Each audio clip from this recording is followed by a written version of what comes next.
여러분 반갑습니다. 장국박사입니다. 자, 드디어 5월의 시장도 오늘부로 마감이 되었습니다. 자, 4월 말부터 5월 달은 정말로 시장 자체가 특히 코스닥은 질질질 흘러내리면서 굉장히 좀 어려움을 많이 겪었던 시장 이라고 생각이 들고, 특히나 IT 반도체 그리고 2차 전지 그리고 성장주에 속하는 종목군들이 상당히 힘이 없이 많이 밀려 내려와서 어려움이 좀 연속되는 시장의 흐름이지 않나라고 생각이 듭니다. 그만큼 시장의 이 질적으로나 흐름이 상당히 많이 변했다라는 것을 느낄 수 있고요. 그 중심에는 이 백신 접종률의 증가에 따라서 시장의 흐름이 많이 바뀌었다라고 보여집니다. 거기에 추가적으로 이 위험 자산으로, 대표적인 위험 자산으로 분류되고 있는 이 가상화폐의 급락이 전체적인 이 위험 자산들의 변동성을 굉장히 키우면서, 그게 이제 코스닥 시장의 변동성의 주 원인이 저는 되지 않았나 라는 생각을 조심스럽게 해보고요. 사실 이러한 가상화폐의 급락을 보면서 개인적으로는 이러한 가상화폐에 들어갔던 유동성이 좀 주식시장으로 들어오면 얼마나 좋을까라는 생각도 했었고, 그에 따른 기대도 많이 했었습니다. 근데 참 이러한 기대에는 어찌 보면 제 개인적인 소망에 불과했다라는 생각이 좀 많이 드는 게, 5월의 시장을 바라보면 그러한 이 유동성이 일단은 시장의 주변에서 관망하는 흐름 속에 일단 5월이 마무리되지 않았나라는 생각을 합니다. 자, 그렇다면 6월의 시장은 어떠한 흐름으로 갈 것인가 라를 좀 생각을 해보면, 일단 6월 시장 그리고 7월까지의 시장에서 큰 폭락은 없을 가능성이 높지 않나라고 생각을 하고, 다가올 7월에 있을 서머 랠리를 6월 달에 먼저 땡겼으면 하는 기대감이 있습니다. 그렇게 증시가 만약에 우호적인 환경 속으로 들어간다면, 이 지금 현재 가상화폐에 묶여있는 이 막대한 유동성이 다시 증시에도 들어올 수 있다라는 기대감이 분명히 이 시장에 퍼져 나가지 않을까라는 생각을 해보면서 6월 시장을 맞이하셨으면 좋겠네요. 어찌됐든 긍정적인 시각을 가져야 종목을 끌고 갈 수도 있는 거고, 내가 물려있는 종목도 그래야 뭔가에 대한 확신, 그리고 뭔가에 대한 이 근거가 좀 자리를 잡아서 좀 끌고 갈 수 있는 배경이 되지 않나 라는 생각을 해봅니다. 자, 사도가 길었네요. 자, 6월의 시장 다들 돈 많이 버시는, 그리고 상반기 마무리 잘 하시는 한 달 되시기 바랍니다. 자, 오늘 시장은 미장이 일단은 휴장인 관계로 내일 미국 시장의 영향을 크게 받지 않는 가운데, 아마 수출 동향 발표 이후 외국인들의 포지션에 의해서 움직일 가능성이 굉장히 높다라고 생각을 합니다. 그러나 일단 월 초에는 하락보다는 상승의 무게가 좀 다소 높아 보이지 않을까라는 생각을 하는데, 이제 이러한 부분에서는 이 환율, 원달러 환율이 잘하면 6월 달에는 1100원을 깨고 내려갈 수도 있는 가능성이 있습니다. 일단은 국내 이 원달러 기준이 이 위안과 연동이 되고 있는데, 위안화 강세가 지속되면서 달러 약세가 가고 있고, 그러한 모습이 국내 원달러와 연동이 되면서 그 원화 강세가 지속이 되고 있습니다. 이런 부분이라면 외국인들이 이제 국내에 우호적인 환경이 된다라는 점에서는 일단 긍정적이라고 생각이 들고요. 자, 오늘 시장 보면 아시아 증시는 일본이 다소 하락을 하고 중국 및 대만이 상승하는 등 다소 엇갈리는 모습을 보였는데, 정확히 2시 정도쯤에 외국인들이 갑작스럽게 이 삼성전자와 현대 기아차 등의 수급이 들어오면서 시장을 좀 끌어올리고 일단 마감을 하였습니다. 아무래도 내일 발표될 수출입 동향 발표에 대한 기대감이 좀 증시를 올렸던지, 아니면 전체적인 아시아권의 매수가 들어온 건지, 이 점은 아마 내일 좀 확인을 해봐야 될 것 같고요. 오늘 증시는 여러 가지 관점에서 이제 해석할 수 있겠지만, 크게 보면은 미국 메모리얼즈 데이로 3,700만 명의 관광객 등이 이제 퍼져 나가고, 국내에서도 이 해운대에 밤에 1000명이 넘는 외국인이 몰려왔다 등등의 이슈 등이 복합적으로 나오면서 여행, 관광, 카지노, 뭐 숙박, 쇼핑 등 이 컨슈머 섹터들이 굉장히 강했던 하루였습니다. 반면 2차 전지라든지 뭐 반도체, IT 종목군들, 즉 성장주로 엮이는 종목군들이 상당히 어려움을 좀 겪었던 하루인데요. 일단 이런 부분에서 어제 라이브 방송에서도 그리고 최근에 영상에서도 당분간은 성장주를 좀 배제한 상태에서 일단 시장을 바라보고, 결국은 이 백신의 기대감이 피크를 치는 구간에서 분명히 이 여행주라든지 지금 버블을 만들고 있다라고 저는 생각을 합니다.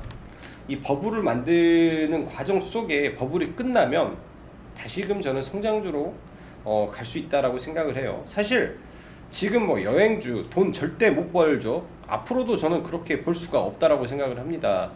뭐 오늘 참 좋은 여행을 보면 10년의 신고가를 치려고 한다라는 점에서 이거는 정상이 아니라고 생각이 들어요. 버블을 만드는 과정이기 때문에 참 좋은 여행이 10년 전에도 이러한 주가를 만들기가 굉장히 어렵고, 앞으로도 여행사가 떼돈을 벌 가능성은 저는 굉장히 희박하다라고 봅니다. 그러나 지금 광기에 의해서 지금 올라가고 있기 때문에 이런 버블을 지금 만드는 과정이다라고 여러분들은 생각하시면 되고요. 통상 테마주들이라는 게 그렇습니다. 부단 여행주뿐만 아니라 이 정치 테마도 사실 이 정치와 연관이 됐다라고 해서 그 회사가 뭐 좋아지나요? 그런 건 전혀 없습니다. 그냥 돈에 의해서 지금 상승하고 있고 광기에 의해서 움직이고 있기 때문에 그런 광기의 끝은 항상 조심해야 되지 않나. 그게 이제 이 10년의 이 신고가 굉장히 좀 이제 버블로 좀 가는 것 같아요. 여행 섹터가 특히 좀 그렇게 버블로 가는 것 같고, 그 외에 뭐 관광, 이제 카지노라든지 쇼핑, 그 다음에 면세, 이쪽 섹터는 저는 여전히 더 갈 수 있는 이 폭이 훨씬 많다라고 생각을 합니다. 여행 섹터보다는 차라리 쇼핑, 카지노, 그 다음에 보복 소비 쪽을 지속적으로 보시는 게 어떨까라고 생각이 들고, 오늘 2차 전지 보면은 최근에 LG화학이 매도 리포트가 나온 이후에 오늘 삼성 SDI가 또 JP모건에서 매도 리포트가 나왔죠. LG화학 매도 리포트 나오고 지금 급락을 면치 못하는데, 저는 조금 더 내려올 가능성이 있다라고 생각을 하고, 추세가 바뀌기 전까지는 당분간은 보지 말아야죠. 삼성 SDI도 이 장기 이평선의 첫 구간을 깼을 때는 항상 그 아래까지 내려올 수 있다라는 관점으로 일단은 시장을 바라봐야 돼요. 이 종목만 있는 게 아니라 훨씬 많은 종목군들이 시장에 대기를 하고 있기 때문에 그런 종목군들을 차라리 기다리면서 보는 게 좋지 않나. 지금은 성장주 섹터가 여전히 힘든 구간이다 라고 이해를 하고 보시는 게 좋을 것 같습니다.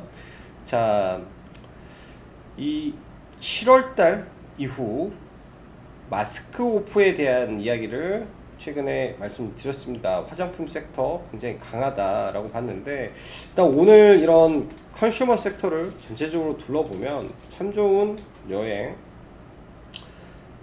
장중에 회원님들하고 이 종목을 보면서 10년의 신고가를 오늘 치네요. 단기 고점이 나올 가능성이 높겠습니다 라고 말씀드렸어요. 일단 2009년도 이 당시 이 고점을 일단은 찍었다 라고 봅니다.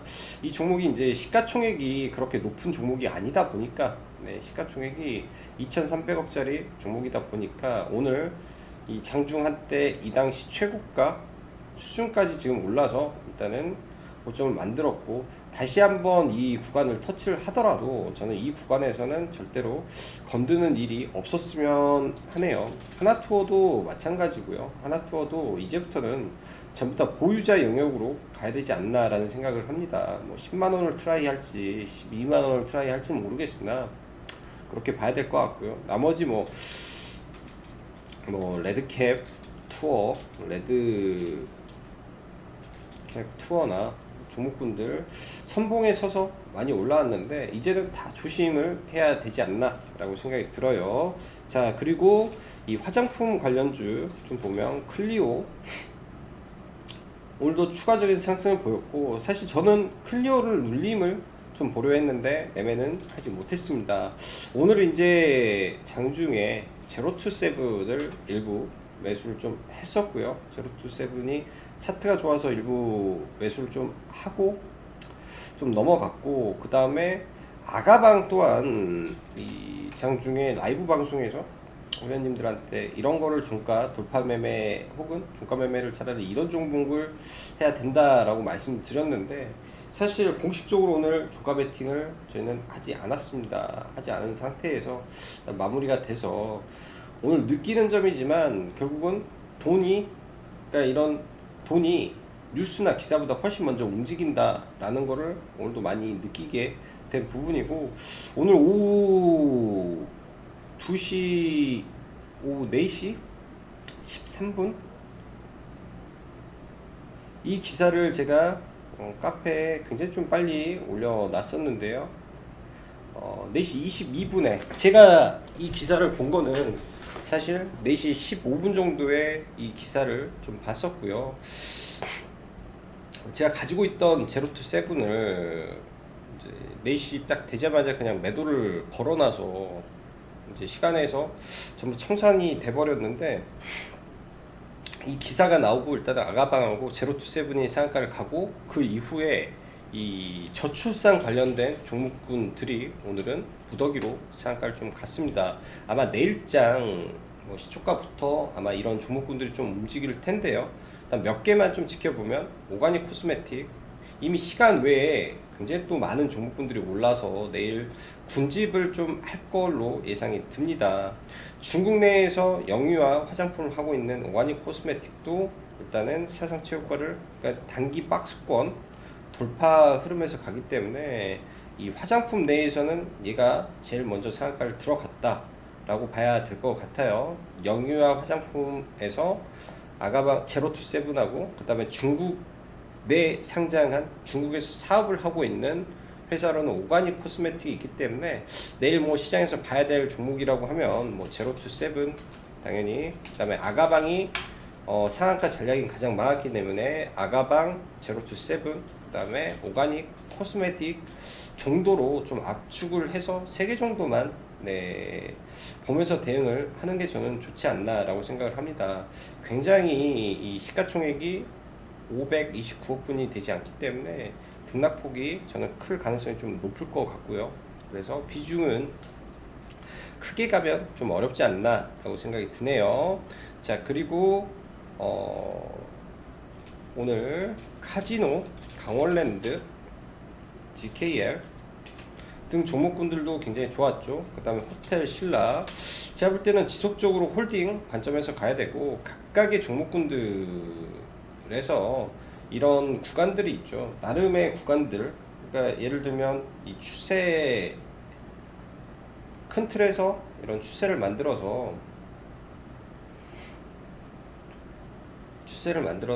이제 추세의 고점을 만들고 각각의 저항선을 그려봅니다. 저항선을 그려보고, 이 저항선을 돌파를 못할 시에는 부분적으로 익절을 하면서 이제는 올라가야 될 시점이지 않나 라는 생각이 들어요. 왜냐면 이 목표 주가를 어디로 설정을 해야 될지는 저는 모르겠습니다. 사실 목표 주가를 어디로 설정해야 될지는 모르겠으나, 이런 구간마다 매물이 많기 때문에 뭐 아예 나는 잊고 살겠다라고 하면 들고 가겠지만, 그렇지 않다면 지금부터는 저는 분할로 매도를 좀 해서 가야 될 것 같아요. 호텔신라, 그 다음 강원랜드도 1차적으로 이 구간에서 한번 매도를 했다라고 말씀드렸고요. 그 다음에는 3만원, 뭐 31,500원 등등의 목표 주가 설정 범위를 좀 늘려가면서 대응하면 좋을 것 같고, 오늘 유통 섹터도 나름 나쁘지 않았다라고 보여집니다. 신세계라든지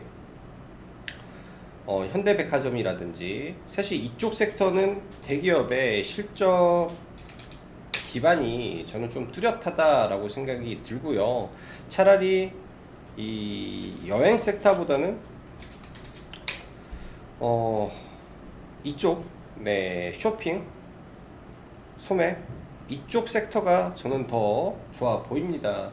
과거 제가 최초에 이제 롯데쇼핑을 전달 드렸던 당시가 아마 이런 구간이었을 것 같아요. 이런 구간에서 매매를 했었고, 이때도 했었고, 다시 이제 접근을 좀 해서 가봐도 좋을 것 같다라는 생각이 들고, 지난번에는 현대백화점을 좀 매매를 해서 끌고 왔었는데 이번에는 롯데쇼핑이 저는 조금 더 좋을 수 있지 않나 라고 생각이 듭니다. 일단 1차적으로 이렇게 좀 빠지게 된 이유는 여러분들도 아시다시피 1분기 실적이 좋지 않아서 빠졌으나 2분기, 3분기로 갈수록 이 실적적인 부분이 우상향하고 정상화될 가능성이 높기 때문에 그러한 실적의 기저효과가 이 종목의 주가를 끌어올릴 가능성이 높다. 그리고 빠지는 것보다는 상방을 볼 가능성이 높기 때문에 롯데쇼핑을 좀 관심 갖고 보시면 좋을 것 같네요. 대형주 기반에서. 자, 그리고 그 외에 오늘 시장에서 좀 강세를 보였던 몇 개 종목 중에 이베이코리아가 6월 7일날 예비 입찰이 예정되어 있죠.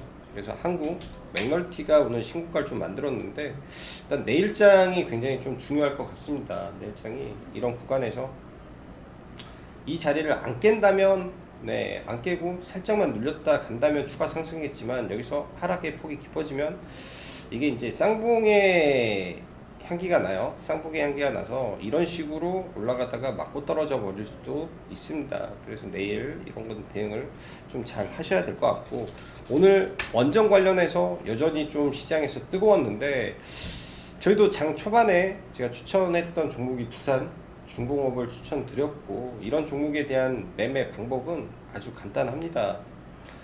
신고가잖아요.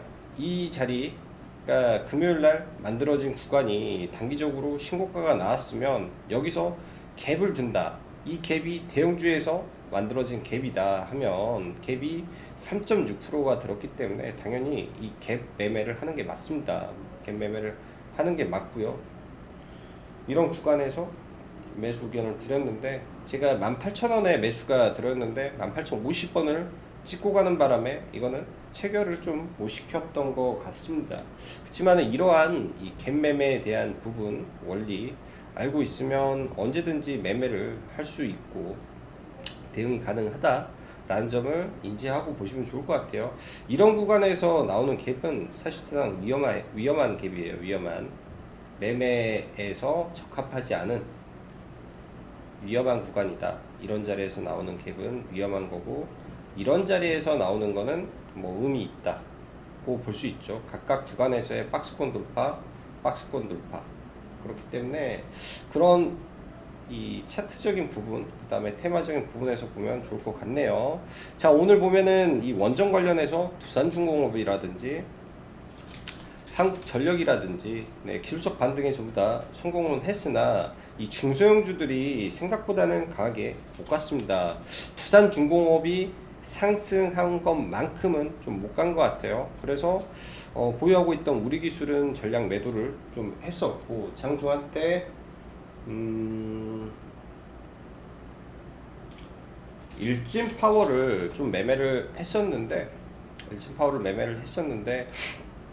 단기적으로 이렇게 슈팅이 나오고 좀 죽어버려서 네, 그냥 짧게 매매를 했습니다. 그 외 원전 관련해서 한전산업이라는 종목이 조금 저는 괜찮아 보이는데요. 일단 제가 보유를 하고 있어서 이거는 저는 이제 회원님들한테 오늘 종가로 따로 추천을 못 드려가지고 일단 종가에 조금 이제 패턴을 그리고 있어서 좀 잡아놓고 좀 보고 있습니다. 보고 있고, 이 종목은 원래는 시가 베팅을 계획을 하고 있어요. 얘가 만약에 갭을 이렇게 든다든지 아니면 올라와서 눌려서 이런 구간에서 횡보하고 간다든지 했을 때, 이 한전 계열에서 시가총액이 가장 낮은 종목에서 지금 차트를 만들고 있다 라는 관점에서 이게 박스권 돌파의 흐름을 저는 만들어 줄 수도 있겠다라는 생각이 듭니다. 가장 많은 거래량이 터진 구간들이죠. 이 구간들, 그러니까 가장 중요한 매물대는 여기 가장 많은 거래량이 터진 구간들이기 때문에 이 자리가 완벽하게 돌파가 된다든지 아니면 갭을 이렇게 띄워서 매물 소화를 하고 간다든지 했을 때 이 원전 후발주로 강하게 올라갈 수 있는 종목일 수도 있겠다라는 생각을 해볼 수 있지 않나 생각이 들어요. 그래서 한전 산업도 네, 원전 관련주로 넣어서 잘 관찰해 보시면 좋을 것 같습니다. 한전 산업 잘 관찰해 보시면 좋을 것 같고요. 자, 우주항공 관련해서 오늘 특별하게 시장에서 움직인 종목은 없었던 것 같고, 한일단조라는 종목은 일단 오늘 기술적인 반등이 나왔기 때문에 제가 이 부분에서 얘가 정확히 정치인하고 연결됐는지를 정확히 잘 모르겠습니다. 아무튼 일단은 반등이 나왔는데, 저는 LIG, 넥스원 좀 사이즈 있는 종목을 좀 했으면 좋겠다라는 생각이 드네요. 그래서 LIG 넥스원이 이런 갭 구간을 내려온다면 이런 구간에서 한 차례 공략을 해보면 좋을 것 같고요. 자, 6월 달에 크래프톤하고 카카오뱅크 상장이 예정이 되어 있다라고 말씀드렸죠. 일단 저희가 대성창투를 이 구간에서부터 좀 모아서 왔다가 오늘 50% 물량을 이 구간 위에서 날렸습니다. 일단은 매도를 했고요. 이 종목이 추가적으로 더 올라가려면 이 조정을 위에서 받고 날려버린다면 6,000원까지의 흐름을 좀 보여줄 수 있을 것 같습니다. 만약에 밀린다면 이렇게 해서 쌍봉 구간을 만들면 전량 매도를 해야 될 것 같고, 이제는 만약에 위로 조정을 받는다면 얘도 올라갈 수 있는 가능성이 좀 열려 있다라고 생각이 들어요. 저는 원래 이 종목 같은 경우는 6월 3일 이후부터 이제 매도를 생각을 하고 계획을 하고 있었는데, 생각보다 좀 빨리 올라간 게 오늘 이준석 관련해서, 그러니까 주말 사이에 이준석 돌풍 이슈가 좀 많았죠. 그러면서 삼보산업 상한가, 대동기업 상한가, 넥스트 아이까지 이준석 관련된 종목군들이 죄다 좀 상한가로 좀 마무리하면서 굉장히 좀 강하게 갔습니다. 일단 좀 지켜는 봐야 될 것 같은데, 이제 언론에서 하도 또 몰아치기 때문에 굉장히 좀 강한 오늘 테마였고, 오늘 시장 안에서 굉장히 좀 강하게 시장 중심주로 움직인 것 같아요. 자, 그리고 이 디지털 화폐 관련해서 누리플렉스에 대한 이야기를 했죠. 누리플렉스, 오늘 누리플렉스 같은 경우는 두 번의 매매 기회가 사실은 있었습니다. 두 번의 매매 기회가 충분히 있었을 걸로 저는 생각이 드는 종목이고요. 일단 어제 같은 경우는 이런 자리에서 저희가 가지고 있다라고 말씀을 드렸죠. 가지고 있어서 오늘 목표 주가에서는 잘 팔았어요. 네, 시가부터 해서 여기까지 분할 매도로 잘 매도를 하고, 원래 같으면은 이 종목이 이렇게 좀 밀려서 이렇게 하고 가야 되는데 생각보다 반등이 미리 나왔다 라고 보여집니다. 이제는 이 종목이 좀 눌리기를 저는 기다렸으면 좋겠고, 다시 한번 저는 이런 자리까지 내려올 수 있을 것 같아요. 재료가 네이버를 붙였기 때문에 상대적으로 다른 종목보다는 강하고, 오늘 추가 상승을 하게 되면 그러니까 내일부터 추가 상승을 하게 되면 단기 과열에 지정이 되기 때문에 당분간은 아래로 밀려 내려오겠죠. 그 조정의 시간을 좀 기다리면 좋을 것 같습니다. 이 디지털 화폐 쪽에서는 제가 볼 때 K사인이라든지 이런 종목군들보다 대장이 바뀐 걸로 저는 해석이 되고 있기 때문에 다른 종목보다는 누리플렉스에 좀 집중을 하면서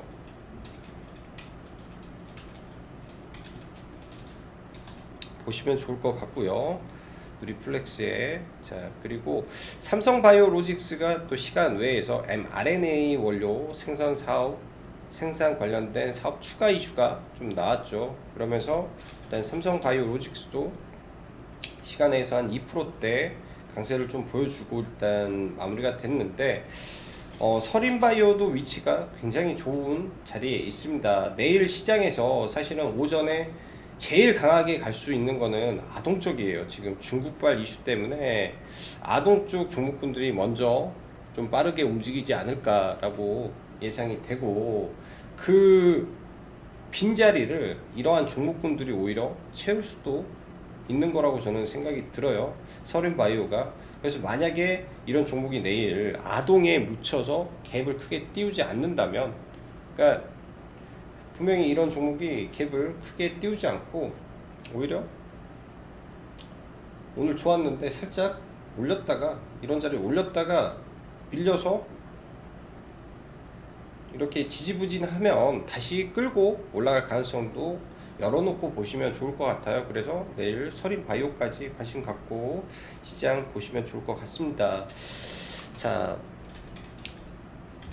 시장은 네, 오늘도 사실 기회가 굉장히 많았던 시장이긴 해요. 굉장히 많았던 시장이긴 하고 또 매매를 하려면 얼마든지 하는데 5월의 마지막 시장이었고, 네, 5월의 마지막 시장이었고, 한 주의 첫날이기 때문에 오전에 개인적으로는 수익을 굉장히 많이 거뒀습니다. 뭐 대성창투를 당연히 거의 최저점에서 이번에 잡았기 때문에 대성창투에서, 그리고 누리플렉스에서, 그 밖에 이제 삼성스펙 4호를 또 들고 있기 때문에. 근데 매매를 추가적으로 많이 하지 않는 이유는 이 매매 횟수가 늘어나면 손실의 가능성도 굉장히 늘어납니다. 그래서 오전에 수익이 나면 지키는 것도 하나의 전략이지 않나라는 생각이 들어요. 네, 그런 방법을 개개인들이 잘 하셔야 또 우리 주식시장에서 오래 살아남지 않나라는 생각이 드네요. 자, 오늘도 수고 많으셨고, 이번 주까지 이 카페에서 라이브 방송 가입이 있기 때문에, 그러니까 오늘까지네요. 5월 31일이니까 확인하시고 보시면 될 것 같네요. 자, 오늘도 수고 많으셨고 여기까지 짱구 박사였습니다. 감사합니다.